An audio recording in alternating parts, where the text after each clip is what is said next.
Hello friends, स्वागत है आप सभी का टॉक विषय में। आज बात करेंगे टीचिंग के सिलेक्शन प्रोसेस के बारे में एंड सुपर टेट एग्जाम की किस तरीके से प्रिपरेशन करें उसके बारे में चर्चा करेंगे। हमारे साथ जुड़ी हुई हैं असिस्टेंट टीचर दीदी हैं जो जूनियर स्कूल में पोस्टेड हैं। दीदी ने न केवल टीचिंग एग्जाम पास किया, इससे पहले बैंक पीओ का प्राइमरी टीचर भी रह चुकी हैं और अभी फाइनली वो जूनियर स्कूल में पोस्टेड हैं। बहुत सारी बातें करेंगे इस वीडियो में आपके एग्जाम से रिलेटेड, तो वीडियो को एंड तक जरूर देखना। चैनल पे फर्स्ट बार विजिट किया तो सब्सक्राइब जरूर कर लेना। चलिए शुरुआत करते हैं। बहुत बहुत स्वागत है दीदी आपका। Thank you so much Shyam. सबसे पहले अपना बेसिक इंट्रोडक्शन एंड क्वालिफिकेशन के बारे में बताइए। मेरा नाम पूनम सिंह है और रिसेंटली मैं अलीगढ़ डिस्ट्रिक्ट से बिलोंग करती हूँ और मेरी जो एकेडमिक क्वालिफिकेशन है, मैंने अपना बीएससी किया था हाथरस से ही और उसके बाद मैंने अपनी मास्टर्स डिग्री ली है अलीगढ़ डिस्ट्रिक्ट से बॉटनी सब्जेक्ट से, और इसके बाद फिर मैंने अपना बीएड कंप्लीट किया है 2011 में। तो यही मेरी एकेडमिक क्वालिफिकेशन है and I think this is most enough for you.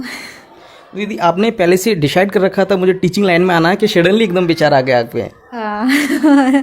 Most interesting question. Actually मेरा प्री डिसाइडेड नहीं था कि मुझे टीचर बनना है। मैंने कभी नहीं सोचा था कि मुझे टीचर बनना है। एक हाँ रहता है कि कोई ना कोई ऐसा पर्सन आपकी लाइफ में होता है जो आपको आगे बढ़ने के लिए थोड़ा सा इंड्यूस करता है। तो मेरे पेरेंट्स ने काफ़ी ज़्यादा इस चीज़ में इंसिस्ट किया कि नहीं, टीचिंग लाइन आपके लिए बेटर है और आप एक बार मीन्स आप इसको करके देखिए, आपके लिए अच्छा रहेगा। तो हाँ, मैंने उन्हीं के कहने पर बीएड किया था और उसके बाद ही धीरे धीरे इसमें इंटरेस्ट मेरा डेवलप होना शुरू हो गया। और सीरियसली आज मुझे बहुत प्राउड फील होता है कि मैं बच्चों को पढ़ाती हूँ और स्पेशली मैं गांव के बच्चों को पढ़ाती हूँ, क्योंकि गांव के बच्चों को पढ़ाना अपने आप में एक प्राउड मूवमेंट होता है और अपने आप में एक सेटिस्फेक्शन देता है कि हाँ, आप बच्चों को पढ़ा रहे हो, वाकई में आप उनको कुछ दे रहे हो। ठीक है दीदी, एक क्या है अभी टीचिंग को एग्जाम को लेके स्टूडेंट काफ़ी ज़्यादा अट्रैक्शन ज़्यादा बढ़ गया है कि मुझे टीचर बनना है। अदर फील्ड के भी स्टूडेंट एक टीचिंग जॉब को पाने के लिए काफ़ी ज़्यादा इनिशिएटिव हैं, तो उसके बारे में क्या कहना चाहेंगे? क्या ऐसा टीचिंग जॉब में स्पेसिफिकेशन है? देखिए, स्पेसिफिकेशन का तो ये है कि एक हाँ, सबसे ज़्यादा जो लोगों को अट्रैक्ट करता है वो टीचिंग फील्ड ही करता है, क्योंकि बाकी सारी फील्ड्स के कंपैरिजन में एक यहाँ पर आपको थोड़ा सा रिलैक्स मिलता है और क्योंकि जॉब सिक्योरिटी है और एक आपके लिए बहुत सिक्योर्ड लाइन रहती है, स्पेशली गर्ल्स के लिए रहती है। तो इसीलिए ये चीज़ें सबसे ज़्यादा लोगों को अट्रैक्ट करती हैं, क्योंकि मैंने बोला था स्पेशली गर्ल्स के लिए, लेकिन आज के टाइम में गर्ल्स से ज़्यादा बॉयज़ इस लाइन की तरफ बढ़ना चाह रहे हैं। और देखिए, टीचिंग की बात कर रहे हैं हम, तो हमारे लिए भी बहुत अच्छा एक बोलते हैं कि प्राउड फीलिंग रहती है कि हाँ, हम गाँव में जा रहे हैं, गाँव के बच्चों को एजुकेशन दे रहे हैं। तो जो मैंने खुद चीज़ें ऑब्ज़र्व की हैं, क्योंकि आप शहर के बच्चे को पढ़ा रहे हो तो वहाँ आपको पेरेंट्स भी एलिजिबल होते हैं, काफ़ी एजुकेटेड रहते हैं जो अपने बच्चों को सपोर्ट करते हैं, पढ़ाते हैं, लेकिन गांव में वो माहौल नहीं मिलता।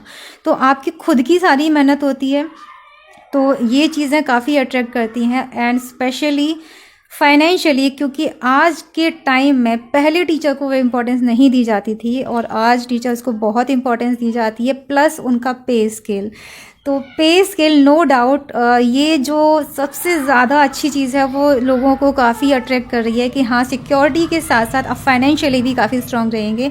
तो ये चीज़ें लोगों को काफ़ी अट्रैक्ट करती हैं टीचिंग फील्ड की तरफ। But don't forget your aim, कि आपका एम यहाँ पर बच्चों को पढ़ाना है। फाइनेंशियली आप उस चीज़ की तरफ अट्रैक्ट होंगे तो मुझे नहीं लगता कि आप अपना 100% दे पाएंगे। तो सिर्फ और सिर्फ टीचिंग को अपने माइंड में रखिए, वो जो चीज़ें आपको निकाल के देनी है बच्चों को, वो अपने दिमाग में रखिए। ठीक है दीदी, इसका टीचिंग का जो सिलेक्शन प्रोसेस है किन किन फीसों से हमें गुजरना पड़ता है?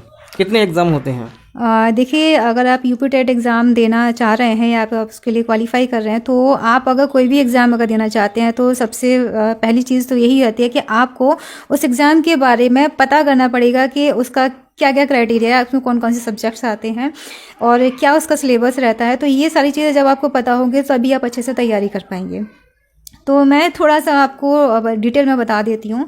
तो ये जो एग्ज़ाम होता है वो प्राइमरी लेवल और जूनियर लेवल पे रहता है। तो जो प्राइमरी लेवल रहता है इसमें 5 सब्जेक्ट्स आते हैं, जिसमें सबसे पहला रहता है आपका CDP, child development and pedagogy. जो दूसरा होता है वो होता है first language Hindi. Second language रहता है आपका इंग्लिश, संस्कृत और उर्दू। इंग्लिश और संस्कृत और उर्दू, इन तीनों में ये आपको तीनों तैयार नहीं करने हैं। आपका जो भी आपका एक सब्जेक्ट है तो आपको एक सब्जेक्ट लेना होता है, वो इंग्लिश लैंग्वेज होता है। हाँ, वो ऑप्शनल रहता है। तो आपको लैंग्वेज सेकंड में उन तीनों में से कोई भी एक चूज़ करना होगा। उसके बाद आपका थर्ड सब्जेक्ट रहता है मैथ्स और उसके बाद फिफ्थ रहता है आपका ईवीएस।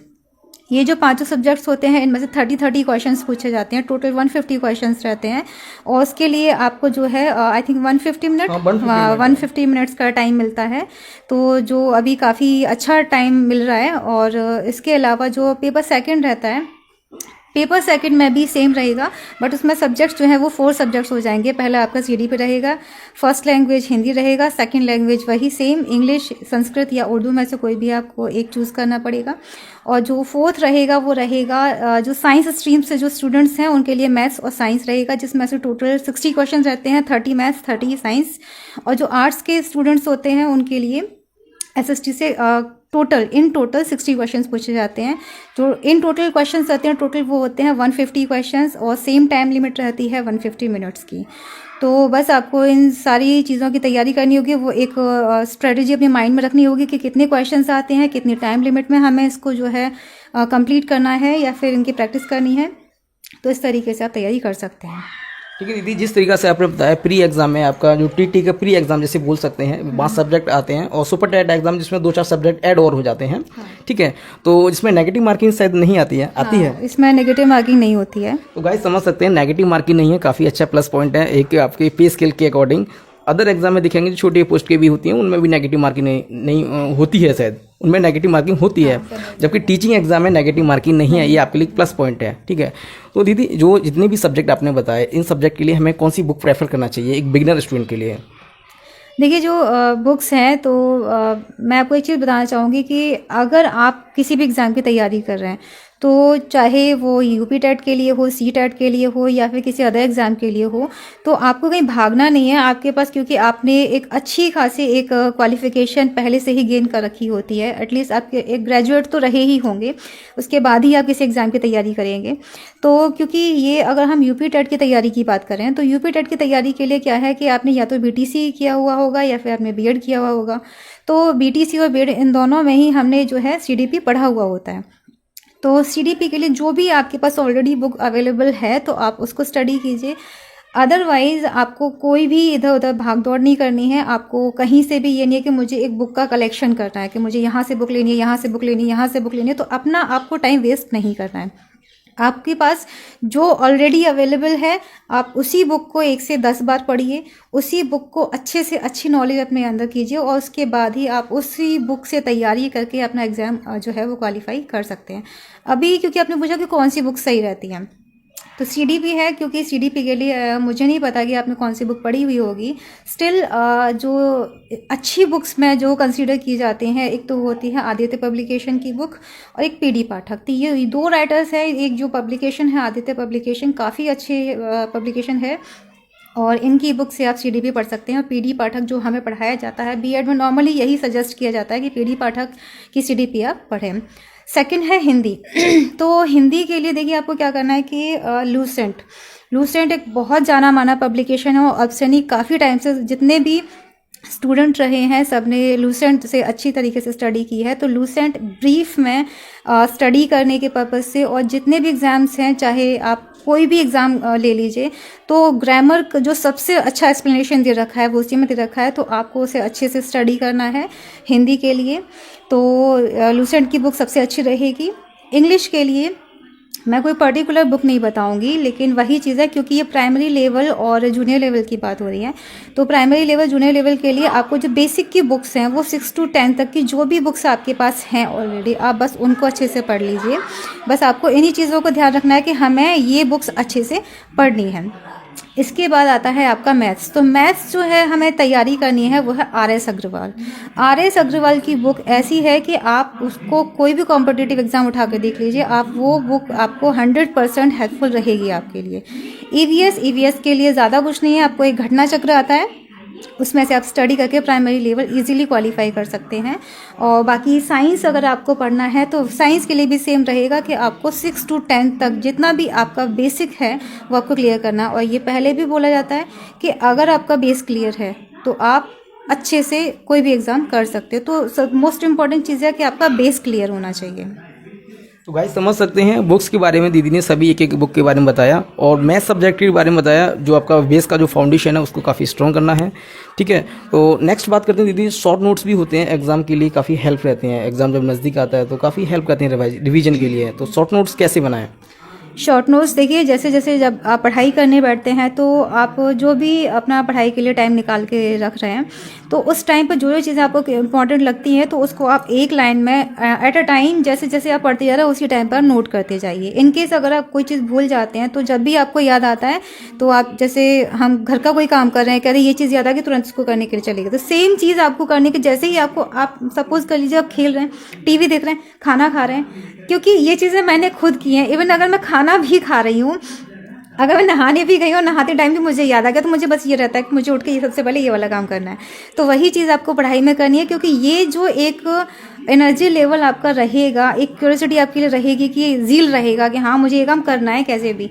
तो बस वही है कि आपको जब भी जो इंपॉर्टेंट चीज़ याद आती है आप उसको एक लाइन में कर लीजिए, क्योंकि शॉर्ट नोट्स का सबसे बड़ा फ़ायदा यही होता है कि जब हम एग्ज़ाम देने जा रहे होते हैं तो जो भी हमने ब्रीफ में पढ़ा हुआ होता है तो वो चीज़ें उस टाइम पर हम रिवाइज़ नहीं कर सकते।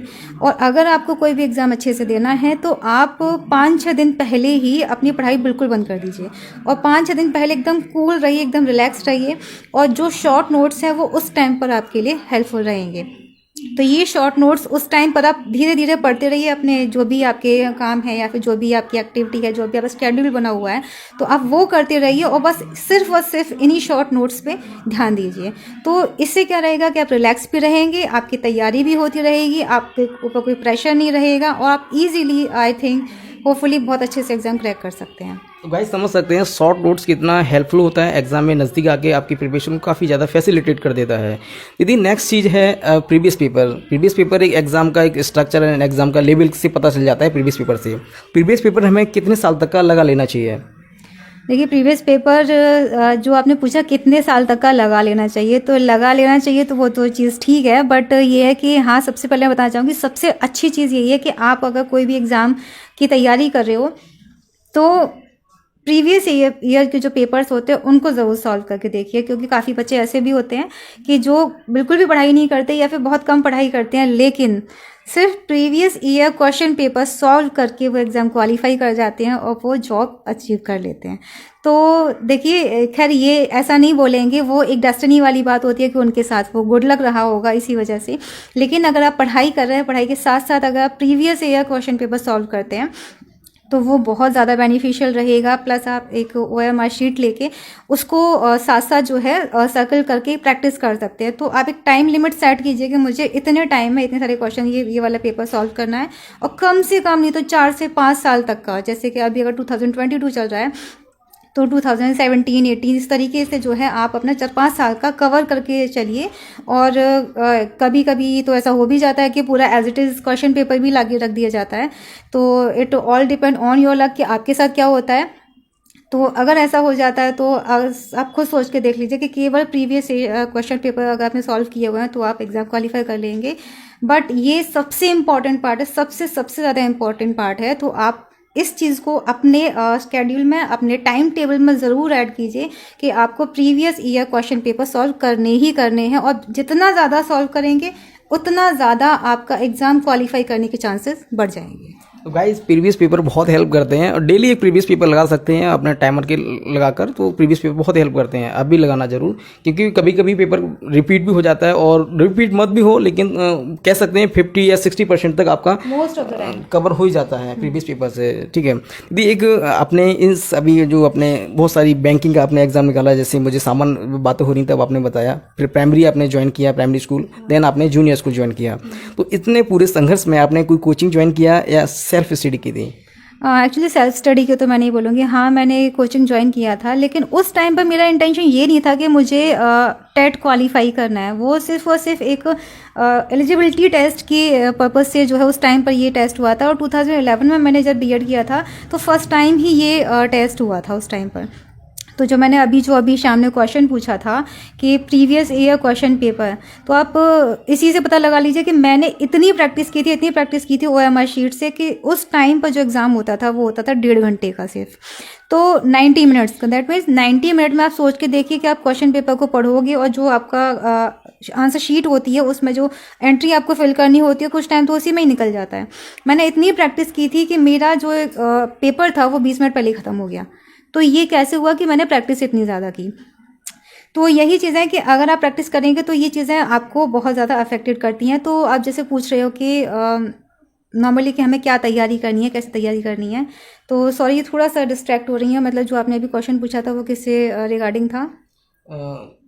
Coaching centre and self study हाँ, के बारे कोचिंग में। Centre, correct. तो कोचिंग सेंटर में ये कि हाँ उस टाइम पे जो मेरा इंटेंशन था वो ये नहीं था कि मैंने तैयारी इसी की करनी है। मैं उस टाइम पे बैंक की तैयारी कर रही थी। तो हमारे टीचर थे, उन्होंने हमें यही बोला कि नहीं आप सिर्फ इसी की तैयारी कीजिए तो वो आपका ऑटोमेटिक हो जाएगा CDP, क्योंकि हमने वो बीएड में पढ़ा हुआ था। तो बीएड में वो सारी चीज़ें हमारी ऑटोमेटिक हो रखी थी, सारी तैयारी बैंकिंग की ही चल रही थी। तो हाँ उस टाइम पे कोचिंग जो मैंने ली थी वो काफ़ी मेरे लिए हेल्पफुल रही थी। बाकी जो मैं सजेस्ट करना चाहूँगी वो ये है कि अगर आपकी कमांड अच्छी है सारे सब्जेक्ट्स पे, बस आपको डिटेल में थोड़ा सा इन्फॉर्मेशन चाहिए तो आप सेल्फ स्टडी कर सकते हैं।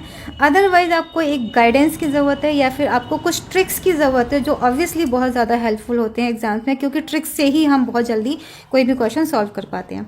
तो उसके लिए आप कोचिंग से अपनी हेल्प ले सकते हो। लेकिन क्योंकि टाइम चेंज हो गया है, सोशल मीडिया पे सबसे ज़्यादा यूट्यूब आपको हेल्प करता है।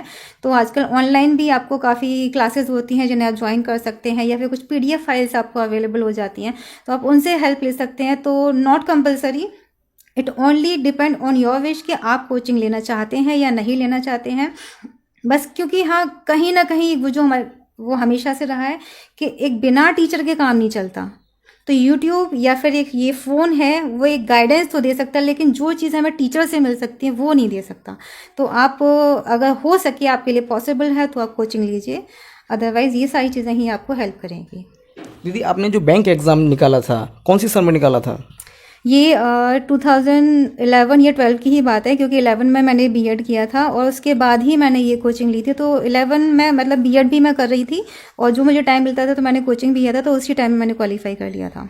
ठीक है दीदी, आप बैंक एग्ज़ाम की तरफ भी आपका फोकस था एंड आप टीचिंग का एग्ज़ाम की तरफ आपका फोकस था। बहुत सारे एग्ज़ाम आपने और भी दिए होंगे, तो जिसमें क्या है कि काफ़ी पढ़ाई का प्रेशर भी रहता है, मतलब कभी कभी पढ़ते पढ़ते बोर भी फील होने लगता है। तो फ्री टाइम में आप क्या करना पसंद करते थे? हाँ ये ऑब्वियसली, क्योंकि देखिए जो अगर आप एक प्रेशर बना के पढ़ाई करेंगे तो आप कभी पढ़ाई नहीं कर सकते। तो जब आप पढ़ाई कर रहे हो तो वो कॉन्सेप्ट क्लियर होना चाहिए कि हमें पढ़ाई करनी है। वो एज अ बर्डन नहीं होना चाहिए कि पढ़ना है, सिर में रखना है, एग्ज़ाम देना है या फिर यहाँ जाना है। अगर आप इस तरीके से करेंगे तो वो पॉसिबल नहीं है और वो आपके लिए ठीक भी नहीं रहेगा और आप एग्ज़ाम क्वालिफाई कर भी नहीं पाएंगे, क्योंकि आप प्रेशर ले रहे हो। आप रिलैक्स रहिए, गोल आपका क्लियर है, आपकी स्ट्रेटजी क्लियर है, आपकी प्लानिंग क्लियर है। तो आप अगर इस तरीके से पढ़ाई करेंगे तो आप 100% जो भी आप अचीव करना चाहते हैं वो अचीव कर पाएंगे। हाँ, क्योंकि अगर आप ऑल टाइम पढ़ाई पढ़ाई पढ़ाई अगर ये सब चलता रहेगा तो वो सब चीज़ें ऑब्वियसली कहीं ना कहीं तो फ्रस्ट्रेशन क्रिएट होता ही है। तो जो भी आपका पसंदीदा काम होता है, जो आपका फेवरेट चीज़ें होती हैं जिन्हें आप करना पसंद करते हो खाली टाइम में, तो वो करते रहना चाहिए। तो जब मैं पढ़ाई करती थी उस टाइम पर, जब मुझे थोड़ा सा बोरिंग फील होता था तो मुझे घूमना बहुत पसंद है, तो मैं घूमने निकल जाया करती थी। और इसके अलावा मुझे कुकिंग करना बहुत पसंद है, तो कुकिंग में भी मैं कुछ ना कुछ ट्राई करती रहती थी। तो क्योंकि घर का काम भी होता रहता था और कुकिंग में इंटरेस्ट भी है तो वो भी होता रहता था। तो वही चीज़ है कि अगर आपको फ्री टाइम मिलता है या फिर फ्री टाइम मिलता नहीं है, फ्री टाइम निकालना पड़ता है। तो जब आप पढ़ाई कर रहे होते हो तो आपको हर टाइम पढ़ाई नहीं करनी है, आपको थोड़ा सा खुद को एक छोटा सा ब्रेक देना है। और उस ब्रेक में जो भी आप करना चाहते हो, जैसे बॉयज़ हैं तो अगर उनको क्रिकेट खेलना पसंद होता है तो वो क्रिकेट खेल सकते हैं, आपको डांस करना पसंद है आप डांस कर सकते हैं, आपको ड्राइंग करना पसंद है आप ड्राइंग कर सकते हैं। आपका जो भी जिस फील्ड में इंटरेस्ट है आप वो कर सकते हैं, बट आपको करना है फ्री टाइम में।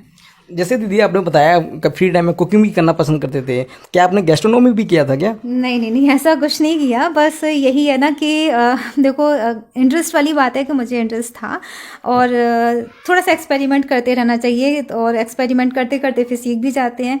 और हर इंसान के अंदर एक साइंटिस्ट होता है, तो उस साइंटिस्ट को थोड़ा सा जगाओ और नए नए एक्सपेरिमेंट करो तो आप सब कुछ कर सकते हो। नहीं, अच्छा कुकिंग आप काफ़ी अच्छा करते हैं। मैंने एक आपको मिला था तो आपने कुछ खिलाया था तो मुझे कुकिंग काफ़ी अच्छा लगा था। Really thank you. ठीक है दीदी, कुछ स्टूडेंट ऐसे हैं जो काफ़ी अटेम्प्ट दे चुके हैं और उनका प्री एग्ज़ाम भी नहीं निकल पा रहा है। कभी कभी प्री एग्ज़ाम निकल जाता है लेकिन जो सुपर टेट एग्ज़ाम होता है वो नहीं निकल पाता है, जिस रीज़न से वो डिस्पेयर भी रहते हैं। मतलब काफ़ी ज़्यादा फाइनेंशियली भी इतना अच्छे नहीं है, वो भी फाइनेंशियल वाला भी उनको प्रेशर इंप्लीमेंट होता है, एक स्टडी का भी प्रेशर इंप्लीमेंट होता है। तो उनके स्टूडेंट को क्या कहना चाहेंगे? देखिए इसके लिए जो सबसे इम्पोर्टेंट चीज़ है वो ये है कि आपको सेल्फ मोटिवेशन की ज़रूरत होती है। कोई और आपको मोटिवेट करने के लिए नहीं आएगा। हम जिस टाइम में जी रहे हैं या फिर जहाँ हम रह रहे हैं, अब ह्यूमन बींग्स पहले जैसे नहीं रहे हैं। यहाँ पर एक आदमी दूसरे आदमी की टांग खींचता है ताकि इसको पीछे खींचा जा सके। वो आपको मोटिवेट नहीं करेगा, वो ये कोशिश करेगा कि अगर तुम तैयारी कर रहे हो तो इसको कैसे भी डिस्ट्रैक्ट करो ताकि ये अपने रास्ते से भटक जाए। तो इसलिए आपको जो मोटिवेशन मिलेगा वो सेल्फ मोटिवेशन मिलेगा। आपको एक ऐसे अपने सराउंडिंग में एक ऐसा पॉजिटिव वाइब्स क्रिएट करनी है। आपको अपनी इंस्पिरेशन ऐसे लोगों से लेनी है, चाहे वो कोई और हो सकते हैं, तो जिससे कि आपको सीखने को मिले। और हमेशा रिलैक्स रहिए, लाइफ को मज़े से जीते रहिए। बस इसी तरीके से अगर आप इस फंडे को अप्लाई करेंगे अपनी लाइफ में तो आप 100% जो भी आप करना चाहते हैं वो कर पाएंगे। बस वो फ्रस्ट्रेशन माइंड में कभी क्रिएट नहीं होना चाहिए। रिस्पॉन्सिबिलिटी है, कभी कभी ऐसा हो जाता है कि रिस्पॉन्सिबिलिटीज़ काफ़ी होती हैं हमारे ऊपर, तो रिस्पॉन्सिबिलिटीज़ को भी हमें पूरा करना है। लेकिन क्योंकि हमारी खुद की एक पर्सनल लाइफ है, कभी कभी ये होता है कि रिस्पॉन्सिबिलिटीज़ को पूरा करते करते हम अपनी जो इच्छाएं हैं या अपनी जो लाइफ है उसको भूल जाते हैं। तो आपको वो नहीं करना है, आपको अपने लिए टाइम निकालना है, अपनी लाइफ जीनी है। तो अपनी लाइफ को अगर अच्छा बनाना है तो अपने ऊपर ध्यान भी देना पड़ेगा। तो बस वही चीज़ें हैं, उनको हावी नहीं होने देना है, सेल्फ मोटिवेशन खुद को देते रहना है। और बस जब भी आपको टाइम मिले बस आप पढ़ने बैठ जाइए, क्योंकि आपको अपनी मंजिल दिखाई दे रही है। अगर आप सो रहे हो, सोते टाइम भी कभी कभी होता है हम सपने देख रहे होते हैं, तो हमें अगर वो चीज़ दिख रही है तो एकदम से आँख खुल जाती है। और उठते ही अगर आप बैठ गए, आप बुक लेके बैठ गए, that means you are so much activated for your dream. तो आपको अपना वो सपना दिखाई दे रहा है कि आपको पूरा करना है। बस माइंड में ये फोकस रखना है कि मुझे अपना एम हासिल करना है, वो हावी नहीं होने देना है। कि जब वो हावी हो जाएगा, क्योंकि जब वो हावी हो जाएगा ना तो आप कुछ नहीं कर पाओगे। रिलैक्स रहिए, कूल रहिए, लाइफ को एंजॉय करते रहिए और बस अपना जो एम है उसको पाने के लिए हमेशा तत्पर रहिए। तो गाइस, सेल्फ मोटिवेशन बहुत ज़रूरी होती है। जो चीज़ आपको डिस्ट्रैक्ट करती है, आपको पढ़ाई में बाधा डालती है, उन चीज़ों से आपको दूर रहना है, अवॉइड करना है, जिससे आपकी पढ़ाई में कोई बाधा नहीं आए। आप निरंतर अपने कंटिन्यू अगर आपके फ्रेंड सर्कल में भी कोई ऐसा है ना, आपका फ्रेंड कि अरे नहीं यार तू नहीं कर सकता ऐसा, अगर आपको कोई थोड़ा सा भी इस तरीके से कर रहा है तो सबसे पहले उसी इंसान को हटाइए। अपने सर्कल में है, आपकी फैमिली में है, आपके रिलेटिव्स में है, ऐसे इंसानों को सबसे पहले अपने रास्ते से हटा दीजिए। उनके साथ उठना बैठना बंद कर दीजिए। मैंने बोला कि सबसे पहले अपने लिए पॉजिटिव वाइब्स क्रिएट करने हैं अपने सराउंडिंग्स में, और अगर पॉजिटिव वाइब्स क्रिएट होंगे तो आप ऑटोमेटिक चार्ज होते रहेंगे। जैसे फ़ोन चार्ज होता है तभी वो लंबे टाइम तक चल पाता है, सेम वही चीज़ अपने साथ करनी है कि अगर पॉजिटिव वाइब्स मिलेंगे, अच्छे लोग मिलेंगे, वो आपको चार्ज करेंगे, तो आप अपनी मंजिल की तरफ एक कदम आगे बढ़ जाएंगे। ठीक है। जैसे कि दीदी, गर्ल्स के लिए प्रिपरेशन करना काफ़ी मुश्किल होता है। प्रिपरेशन हो चाहे अदर कोई पढ़ाई हो, काफ़ी प्रिपरेशन चैलेंजिंग होता है, और उन सभी चैलेंज का एक सामना करना और अपने टारगेट को अचीव करना काफ़ी मुश्किल होता है। तो क्या कहना चाहेंगे? आपने भी इस चीज़ को फेस किया होगा। बिल्कुल फेस किया है, क्योंकि देखिए ऑब्वियसली मैं भी एक लड़की हूँ, तो लड़कियों के लिए बहुत ज़्यादा मुश्किल होता है। तो वही है ना कि जो चैलेंजेस आपके सामने आ रहे हैं, तो उन चैलेंजेस से आदमी निखरता है। उस चैलेंजेस से टकराने के बाद, फेस करने के बाद वो हमारी स्ट्रेंथ बन जाते हैं, वो ताकत बन जाते हैं।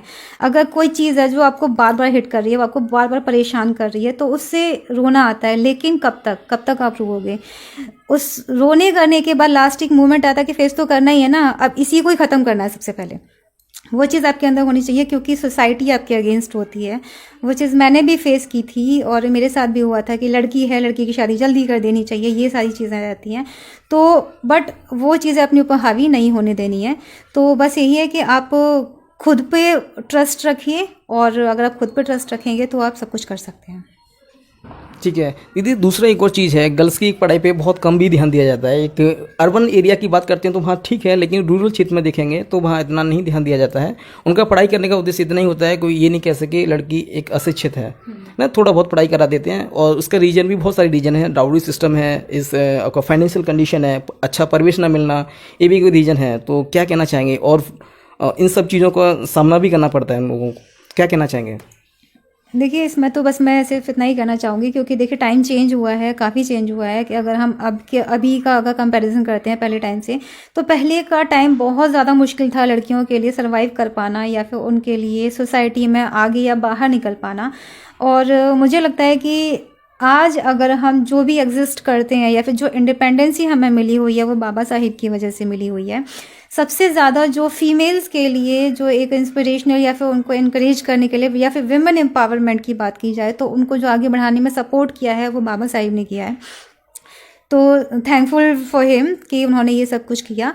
और रही बात अभी कि हाँ डाउरी सिस्टम अफेक्टेड करता है, तो देखिए डाउरी सिस्टम पहले भी था, अब भी है। पहले ये सिर्फ ये विश पे डिपेंड करता था कि पेरेंट्स अपने बच्चे को अपनी खुशी से दे रहे हैं, लेकिन आज के टाइम में सिर्फ और सिर्फ लड़कियों के लिए जो सबसे बड़ा स्ट्रगल होता है वो यही होता है कि उनके पेरेंट्स अगर उनकी पढ़ाई पे अगर पैसा खर्च कर देते हैं तो उनके लिए दहेज कहाँ से लेकर आएंगे।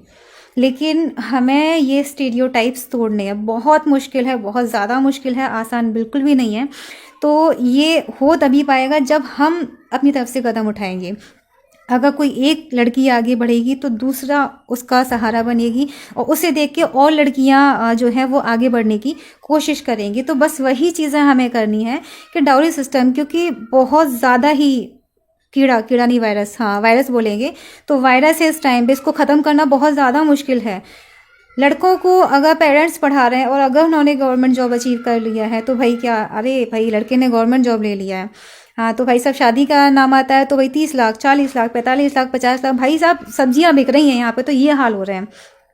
लेकिन अगर लड़की जॉब पर लग जाती है, क्योंकि टाइम चेंज हुआ है, पेरेंट्स अपने मतलब जितना लड़कों को अपने सपोर्ट कर रहे हैं उतना लड़कियों को कर रहे हैं, और इवन लड़कियों को ज़्यादा सपोर्ट कर रहे हैं क्योंकि टाइम काफ़ी चेंज हुआ है। लड़कियों को बहुत सपोर्ट किया जा रहा है। और क्या लड़कियां आईएएस नहीं बन रही हैं, क्या लड़कियां डॉक्टर नहीं बन रही हैं, क्या लड़कियां किस फील्ड में नहीं है, वो हर जगह पर हैं और हर जगह पे अपना 100% दे रही हैं और हर जगह उनका नाम हो रहा है। अपने पेरेंट्स के लिए सबसे ज़्यादा प्राउड मोमेंट तभी होता है कि बेटे से ज़्यादा जब बेटी नाम कमाती है।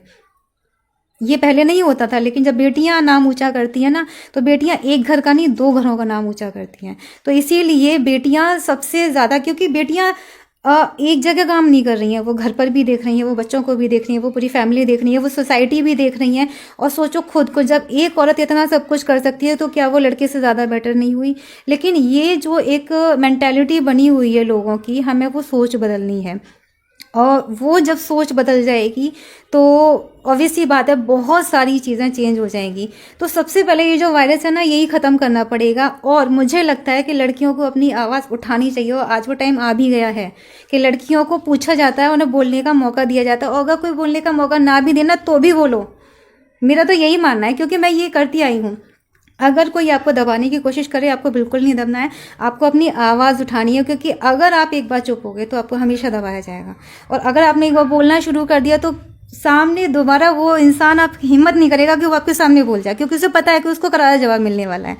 तो बस यही है कि डाउरी सिस्टम है या कोई भी चीज़ें हैं जो आपको अफेक्टेड करती हैं या फिर आपके लिए बाधा या फिर कोई भी बीच में रुकावट बनाएंगी, तो आपको उन्हीं चीज़ों को ख़त्म करना और वो स्टीरियोटाइप्स को ब्रेक करना है कि नहीं, लड़की कुछ नहीं कर सकती, लड़कियां सब कुछ कर सकती हैं, लड़कों से बेटर कर सकती हैं।